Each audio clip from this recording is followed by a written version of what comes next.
Staying committed to the process. Every man, every woman must face their own situations. Your road may not be my road. The lumps and bruises that I may endure during my journey, it may not be the same for you. We different. But listen, I once read this quote from Martin Luther King Jr., and it says that the ultimate measure of a man is not where he stands in moments of comfort and convenience, but where he stands at times of challenge and controversy. I'm going to say that again.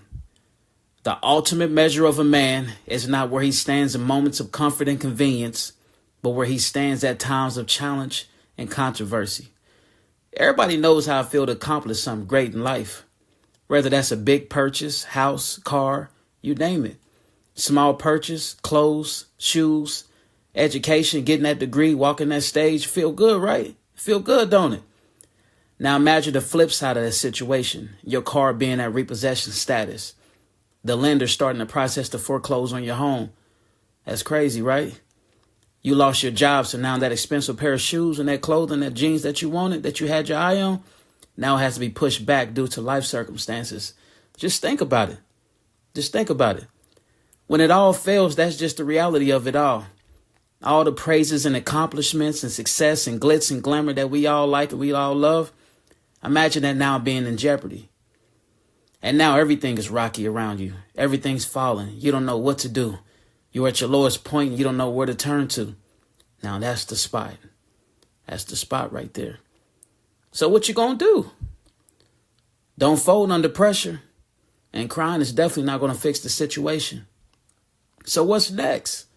What's next? It may feel like you're suffocating, can't breathe. Stress, right? Stress. When all else fails, it's up to you to climb back up from that sunken place. Your character, strength, or whichever way that you define measures are best shown during the toughest moments in life. Embrace the process. Trust the process. Believe the process. But more importantly, you got to respect the process, man. Everybody feel good when it's all going good. You can want it all day long.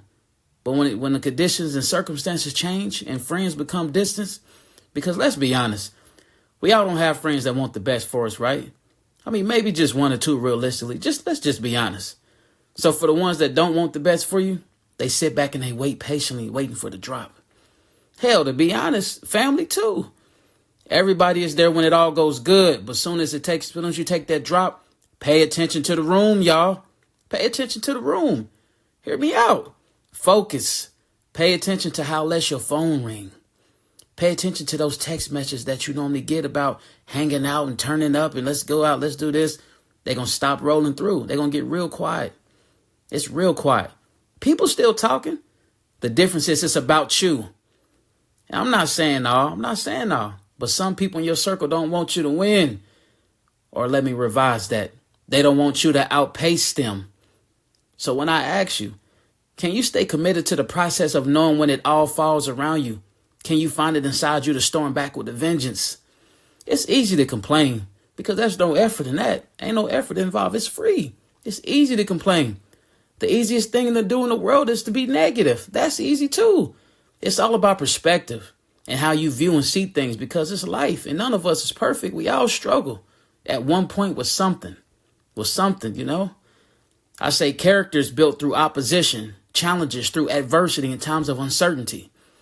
It's not what we go through. It's how we view what we go through. There's some good in every situation, you know. Everything shouldn't be looked at as a negative. Maybe that's just God testing you. Maybe he just want to see if you still be there, if you still be the same person when all else fails around you. Will you still praise him or will you cave to the pressure? Because we all know pressure busts pipes, right? Pressure also can create diamonds. That's a quote by George Patton Jr., by the way. You see, I believe that things that we're a part of and the things that we do, we all have to have a purpose. Now, that's a lot greater than ourselves. So when we hit things that we don't understand and it brings us at a level of discomfort and that hurts us and we can't come back to a head on the situation, come to grips with it. When we encounter situations like that, we have to take some steps back just to ask ourselves like, how can I fuel from this situation? If it's one thing that bothers me, it's the fact that no one appreciates things until they no longer have or serve a purpose, and that things are not at their disposal in that moment. In the midst of challenges and success, most people need promises in order to do what they're supposed to do. Like, if not a reward or something dangling over their head or something like some type of incentive for them to get paid or some type of reward for them doing what they're supposed to do. There's no follow through behind it. The difference is when it's in you and it's not on you. That's when you're walking in your purpose. That's when you're walking in your purpose. See, I'm the same person. Rather I have $1,000, $1 million, $100,000 versus $5 in my bank account. You know why? But don't get it twisted. Don't get it wrong. Don't get it. I like the comforts and convenience of having a safety net too, and having that amount of money too, just like everybody else, just to feel secure. But like, let's just be honest. I'd rather be the same person whether I had $1 million or not, because it speaks volumes to your character. Sometimes we take for granted as if like we got a lot of time and we have infinity stones or something. Imagine somebody saying something like, well, I'll do this tomorrow. I'll do this next year. I'll do this next month. I'll do this whenever I feel like it. It's no rush. I'll do this. I'll do this when I get around to it. And then I come back with a response and I ask you, man, who promised you that? Like, who promised you tomorrow? Who promised you next year? Like, there's no guarantees there will be no next year. Basically, no one knows what life has in the card for you or the hands that you will be dealt. This thing that we call life is short, man. It's short. So right here, right now, I challenge you to be the best version of yourself, whatever that may be, whatever that may be. Stop procrastinating, because those same opportunities that you're taking for granted right now, they just may expire soon. You don't know. We don't know what the future may hold. We don't know beyond today but one thing for sure, what I do know, one thing I know for sure, for certain, life can't be cheated. You get out what you put in. No shortcuts, no get rich quick schemes. All work, full court pressure. You hear me? All work, full court pressure, y'all. I cannot stress it enough. But all in all, everything leads back to one thing, and that's staying committed. Because at the end of the day, that's the only thing that's going to get you through those rugged times and the lessons that from the situations is going on, prepare you to a whole different level internally, especially from a growth standpoint. Because you're going to have the mindset that if I can get through this, then I can get through anything. And that's definitely a lesson that's well learned and well taught. And like I said, as long as you got that in your mind, internally stored in your memory bank, and you too will be successful. But at the end of the day, stay committed to the process.